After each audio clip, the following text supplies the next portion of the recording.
Ingin bertanya ya, soal hadis yang intinya menyebutkan bahwa membunuh cicak atau toke mendapat pahala baik sekali pukulan, 2 kali sampai 4 kali. Karena jika memang seperti itu terlihat kejam menurut saya. Masya Allah. Bagaimana Ustaz? Teman-teman sekalian, persoalan sebelum masuk ke cicak dia. Ya, sebelum masuk ke cicak.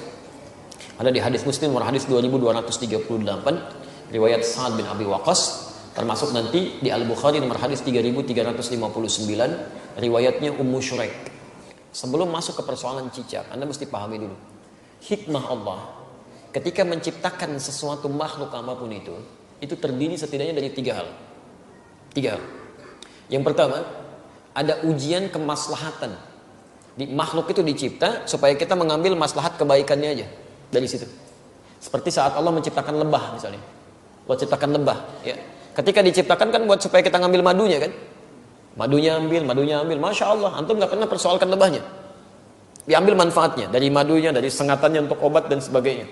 Di hewan ini, ketika diciptakan oleh Allah Subhanahu wa Ta'ala, memang penciptaannya adalah ujian maslahat untuk kita, supaya kita mendapatkan maslahat dari situ. Setiap antum ambil, niat karena Allah, ada pahala di situ. Dan lebah menunaikan tugasnya sesuai dengan izin Allah Subhanahu wa Ta'ala dan perintahnya. Kedua, ada sebagian yang diciptakan oleh Allah Subhanahu wa Ta'ala sebagai ujian yang menghadirkan madarat di situ supaya kita mengetahui ada keburukan yang harus kita hindari.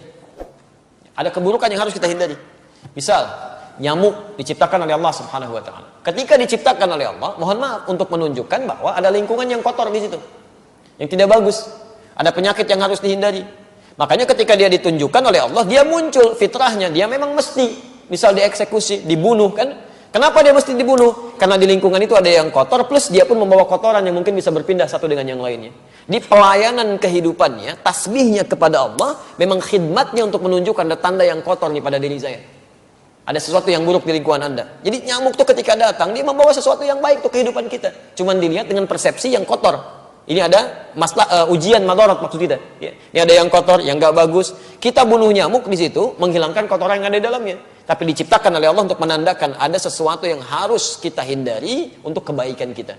Makanya ketika Allah menciptakan nyamuk ataupun lalat, ya Masya Allah turun ayat di situ. Quran surah kedua Al-Baqarah ayat 26. Posisi paling kanan dari tengah sampai dengan ke bawah. Innallaha la yastahi ayyadriba mathalan ma ba'udatan fama fawqaha. Allah itu enggak pernah punya rasa malu. Kalaupun harus membuat perumpamaan dengan menciptakan nyamuk, karena di balik itu pasti ada kebaikan maslahat untuk kita. Jadi kenapa antum enggak pernah tanyakan? Kenapa enggak tega membunuh nyamuk? Kenapa nggak mengatakan kejam membunuh nyamuk? Kan?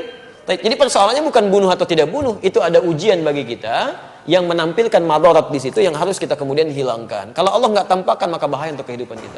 Termasuk cicak. Cicak masuk pada ujian madarat di samping ujian keimanan. Ya, ada madarat. Bukankah ketika cicak datang menandakan bahwa banyak kotoran yang ada di situ? Ada bakteri E. coli yang dia bawa, ada kotoran-kotoran yang ada di sekitarnya. Yang dimakannya pun yang kotor juga. Apa makanan cicak?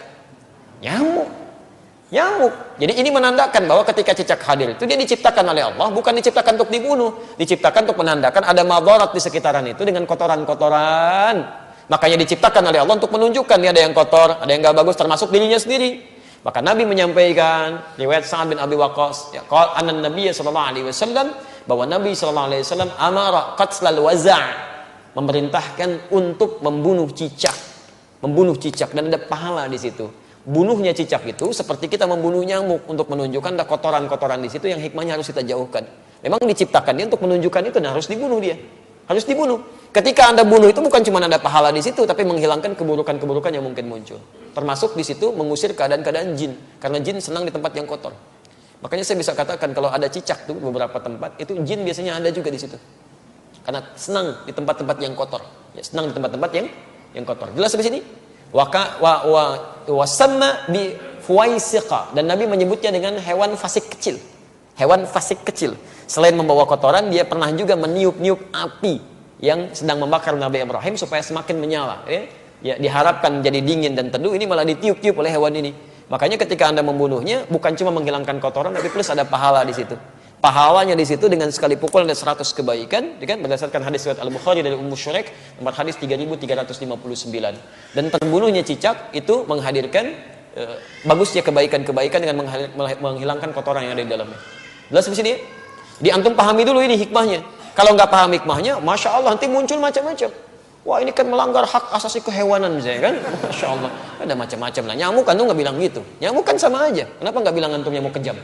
Ya, membunuh nyamuk kejam, bunuh lalat kejam dan sebagainya. Kalau di nyamuk ada kotoran, cicak juga ada kotoran. Ya, jadi sama aja sebetulnya.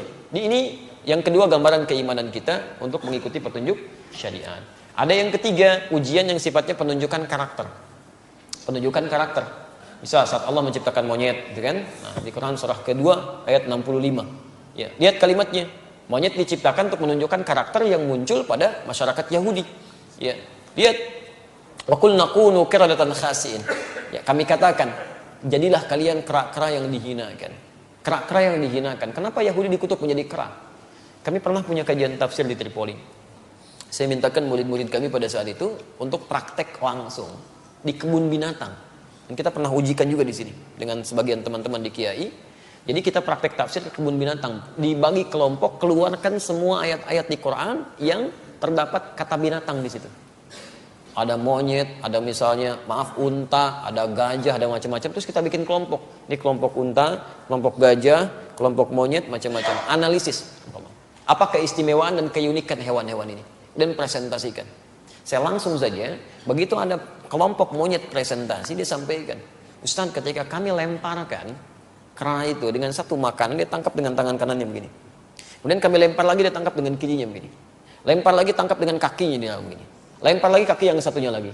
Begitu ada kawanan lain masuk ke situ, dia akan usir, nggak boleh. Tapi kalau dia sudah nggak suka dengan makanan dia akan datang ke tempat yang lain, dia obrak-abrik tempat itu tuh. Mirip kejadian dengan yang sekarang itu. Ya, dia ambil ini, ambil itu, monopoli ini, monopoli itu, bikin orang lain bangkrut macam-macam dan sebagainya. Begitu sudah nggak suka masuk ke satu tempat, yang di situ suruh keluar semua. Sama kan, menunjukkan karakter. Ya, menunjukkan satu karakter. Makanya ketika antum keluarkan di Quran itu nggak mungkin, nggak ada yang kosong dari faidah. Pasti ada kebaikan-kebaikan yang mungkin bisa kita dapatkan. Ya, sama semua yang di laut, yang di atas itu semua bertasbih pada Allah Subhanahu Wa Taala. Hewan yang di darat, hewan yang di laut, ikan.